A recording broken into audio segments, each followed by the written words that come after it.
এমন একটি অপরাধের কথা বলবো যে অপরাধটা, যে গুনাহটা মানুষ এখন গুনাহই মনে করছে না, অপরাধেই মনে করছে না, অথচ সে আশা বেঁধে আছে যে আমি একজন নামাজি, আমি রমজান মাসে রোজা রাখি, আমি একজন রোজাদার, আমি একজন দাতা, আমি মাদ্রাসার সঙ্গে মসজিদের সঙ্গে মহব্বত রাখি, ভালোবাসি, কোরআন হাদিসকে ভালোবাসি।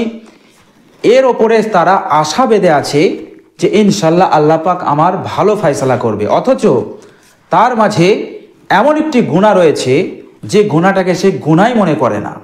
এরকমভাবে ম্যাক্সিমাম মানুষ তারা দিনের মধ্যে থেকেও, ইবাদতের মধ্যে থেকেও সেই গুনাহটাকে গুনাহই মনে করছে না, বরং গুনাহটাকে জায়েজ মনে করে তারা সেই গুনাহটা করে যাচ্ছে।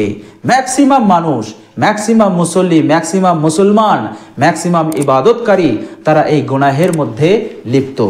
আপনাদেরকে একটা উদাহরণ দেই, যদি আপনার গ্রামের কোন একটি মানুষ যদি মদ পান করে, আর মদ পান করে নেশা করে সে যদি মসজিদে আসে মাগরিবের সময় কিংবা জোহরের সময়, তাহলে মসজিদের মুসল্লিরা কি করবে? মসজিদের মুসল্লিরা নিশ্চয়ই তাকে মসজিদে ঢুকতে দেবে না, তাকে ঘাড় ধাক্কা দিয়ে বার করে দেওয়া হবে, তাকে ঘাড় ধাক্কা দিয়ে বার করে দেবে। কেন? সে একটা হারাম জিনিস পান করেছে, যে জিনিসটা আল্লাহ পাক হারাম করেছেন সেই জিনিসটাও পান করেছে। এই জন্যে মসজিদের মুসল্লিরা তাকে ঘাড় ধাক্কা দিয়ে তাকে বার করে দেবে, কারণ তার মুখে হারাম জিনিস ঢুকেছে। সুতরাং তাকে ঘর ধাক্কা দিয়ে বার করে দেবে, আর দেবে, এটাই তার শাস্তি, তাকে দিতেও হবে, এটাই তার পানিশমেন্ট। কিন্তু আজকে আমাদের মাঝে এমন একটি গুনাহ আমরা করে যাচ্ছি হালাল মনে করে, এই গুনাহটা ততটাই হারাম যতটা মদ পান করা হারাম। প্রিয় দর্শক, মদ পান করলে, শরাব পান করলে যতটা গুনাহ হয় তার চাইতেও বেশি গুনাহ হয় ওই কাজটা করলে, ওই কর্মটা করলে, যে কর্মটা, যে কাজটা আমরা অহরহ করে যাচ্ছি, সেই কাজটাকে আমরা গুনাহই মনে করছি না। আল্লাহ সুবহানাহু ওয়া তাআলা সূরা মায়েদার 90 নম্বর আয়াতে শরাবকে হারাম করেছেন। সেখানে আল্লাহ সুবহানাহু ওয়া তাআলা বলছেন, ইয়া আইয়ুহাল্লাযীনা আমানু ইন্নামাল খামরু ওয়াল মাইসিরু ওয়াল আনসাবু ওয়াল আজলামু রিজসুম মিন আমালিশ শাইতান ফাজতানিবুহু লাআল্লাকুম তুফলিহুন। এখানে আল্লাহ সুবহানাহু ওয়া তাআলা ঈমানদারদেরকে বলছেন, হে ঈমানদাররা, হে বিশ্বাসীরা, মদ, জুয়া আর প্রতিমার নামে যা উৎসর্গ করা হয় সেটা, আর অবৈধ লটারি, এগুলো হচ্ছে শয়তানি আমল, এটা হচ্ছে হারাম। এগুলো থেকে তোমরা নিজেদেরকে বিরত রাখো, ফাজতানিবু, নিজেদেরকে বিরত রাখো, লাআল্লাকুম তুফলিহুন, যাতে করে তোমরা কামিয়াব হতে পারো, জান্নাতি হতে পারো। তো আল্লাহ সুবহানাহু ওয়া তাআলা সূরা মায়েদার এই 90 নম্বরে শরাবকে, জুয়াকে হারাম করেছেন, আর এটা আমরা হারাম জানিও। সুতরাং এই মদ পান করে যে মসজিদে আসবে তাকে আমরা ঘাড় ধাক্কা দিয়ে বার করে দেই। কিন্তু আল্লাহ সুবহানাহু ওয়া তাআলা সূরা হুজরাতের 12 নম্বর আয়াতে বলেছেন, ইয়া আইয়ুহাল্লাযীনা আমানুজতানিবুহু কাসীরাম মিনাজ-জান, হে ঈমানদাররা, তোমরা ধারণা থেকে বেঁচে থাকো, ধারণা থেকে বেঁচে থাকো। কেননা ইন্না বা'যা জান্নি ইসমুন, কিছু ধারণা হচ্ছে গুনাহ, কিছু ধারণা হচ্ছে মিথ্যা। মানুষ এমন কিছু ধারণা করে যে ধারণা করা হচ্ছে গুনাহ এবং মিথ্যা। তো এমন মিথ্যা ধারণা থেকে ঈমানদারদেরকে বিরত থাকার আদেশ দিচ্ছেন।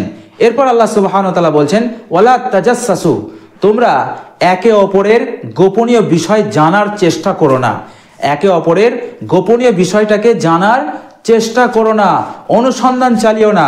আর ওয়ালা ইয়াত্তাব বা'দুকুম বা'দা, তোমরা একে অপরের প্রতি কুমন্তব্য করো না, কুসমালোচনা করো না, গীবত করো না। আল্লাহ সুবহানাহু ওয়া তাআলা তারপরেই বললেন, আইয়ুহিব্বু আহাদুকুম, তোমাদের মধ্যে কেউ কি ভালোবাসে, আইয়ুহিব্বু আহাদুকুম আইয়াকুলা লাহমা আখিহি মাইতান, তোমাদের মধ্যে কি কেউ ভালোবাসে তার মুর্দা ভাইয়ের গোশত ভক্ষণ করতে?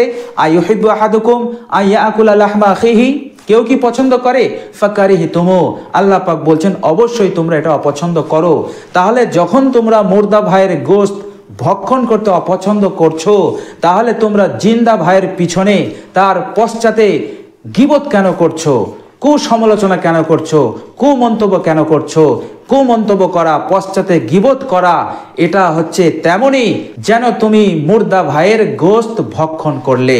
তো প্রিয় দর্শক, আল্লাহ সুবহানাহু ওয়া তাআলা এখানে গীবতের কথা ঠিক এইভাবেই বললেন। তো প্রিয় দর্শক, আল্লাহ সুবহানাহু ওয়া তাআলা গীবতকে কত বড় জঘন্যতম গুনাহ বলে আখ্যায়িত করেছেন। কিন্তু আমরা মদ থেকে হেফাজত থাকি, মদ আমরা পান করি না, আমরা শরাব থেকে বিরত থাকি, কিন্তু আমাদের মধ্যে গীবতকারী আছে, পশ্চাতে সমালোচনাকারী আছে, মানুষের পিছনে কুমন্তব্যকারী বিদ্যমান।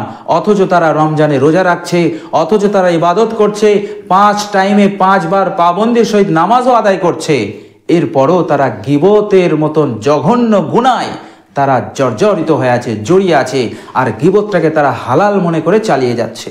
প্রিয় দর্শক, গীবত এত বড় গুনাহ, আল্লাহ সুবহানাহু ওয়া তাআলা সূরা হুমাযাতে বলেছেন, যারা পশ্চাতে এবং সম্মুখে মানুষের নিন্দা করে, মানুষের গীবত করে, তাদের জন্য কঠিন শাস্তি। আল্লাহ সুবহানাহু ওয়া তাআলা অন্যত্র বলেছেন, আল গীবাতু আশাদ্দু মিনাজ জিনা। গীবত, মানুষের পশ্চাতে নিন্দা করা, সমালোচনা করা, কুসমালোচনা করা, গীবত করা, এটা জিনা করার চাইতেও কঠিন গুনাহ।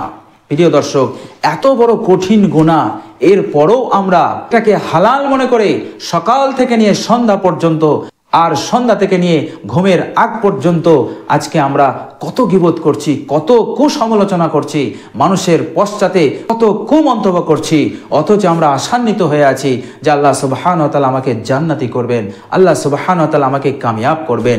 প্রিয় দর্শক, না, প্রিয় দর্শক, না, এমন জঘন্যতম গুনাহ থেকেও আমাদেরকে হেফাজতে থাকতে হবে, নচেত মুসলমান হয়েও, মুমিন হয়েও আমাদেরকে জাহান্নামে যেতে হবে। প্রিয় দর্শক, আল্লাহ সুবহানাহু ওয়া তাআলা সূরা হুজরাতের 12 নম্বর আয়াতের শেষেই বলেছেন, অর্থাৎ তারপরেই বলেছেন, ওয়াত্তাকুল্লাহ, তোমরা এক আল্লাহকে ভয় করো, গীবত করো না। আল্লাহ সুবহানাহু ওয়া তাআলা যা নিষেধ করেছেন, যেটা গুনাহ বলেছেন, সেটা থেকে তোমরা হেফাজত থাকো।